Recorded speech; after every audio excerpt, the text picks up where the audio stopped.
saying that this monies will be used for different construction company. The Niger Bridge is there, the Lagos Ibadan Expressway, the Mambila Plateau project, as well as the Kano Abuja Expressway, amongst others. Talk to us basically about how this project is going. Thank you again, my brother. Thanks for the opportunity again.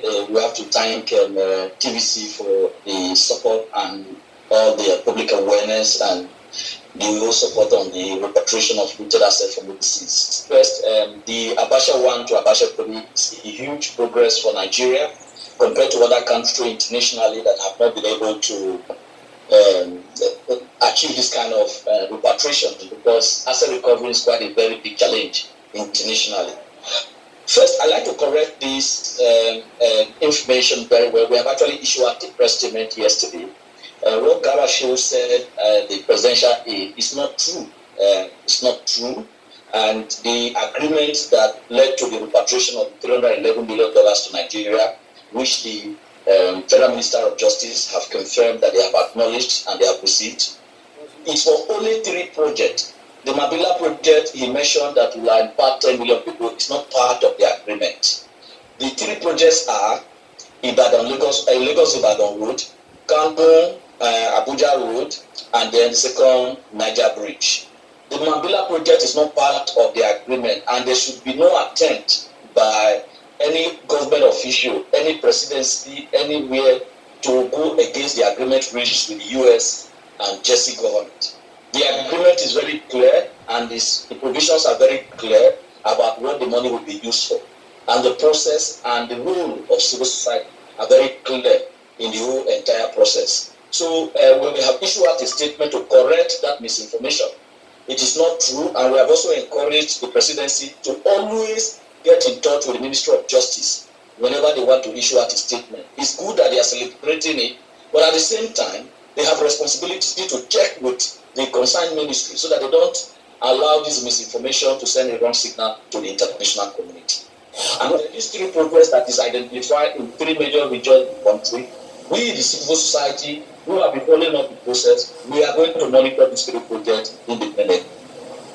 All right. Now, one is glad you're talking about monitoring, because one major issue Nigerians have concern about is transparency and accountability in the utilization of these funds. Now, talk to us basically, what is the benchmark when it comes to monitoring and making Nigerians know and own what the government is doing?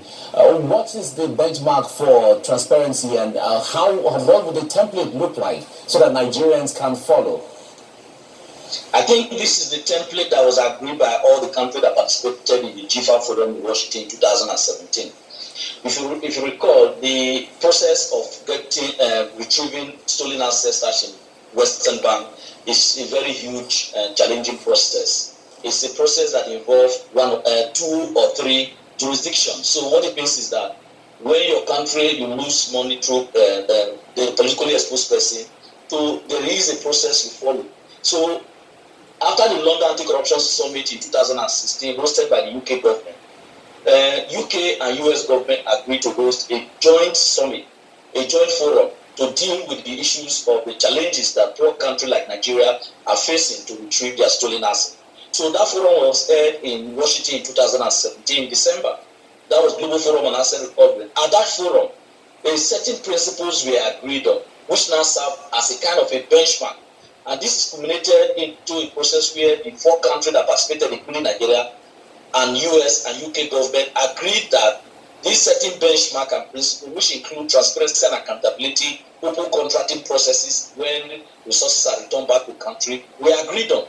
So if you look at the agreement that was signed by these 3 countries that has led now to the repatriation of the $311 billion to Nigeria, these provisions are contained in those agreements. One of those principles of the GFA is about inclusion of civil society in monitor. That's one benchmark, and which the Nigerian government has fulfilled.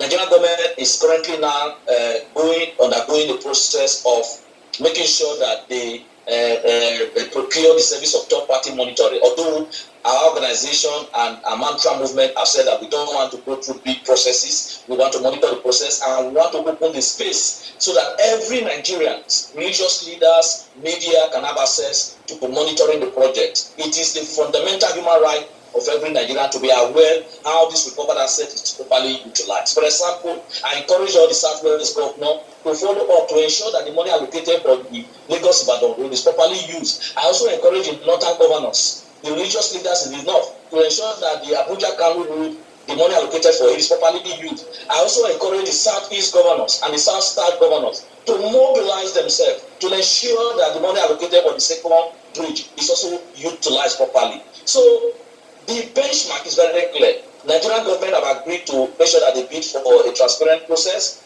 They have agreed to make sure that there is inclusion of civil society. They have agreed that there will be transparent disclosure of information. They are going to publish all the details of the contract and all the companies that are involved in the production of the project, because the existing project will also be included as well. All right. Thank you so much, David Ugolor, for your time on the program. We thank you for what you do. Now, still ahead on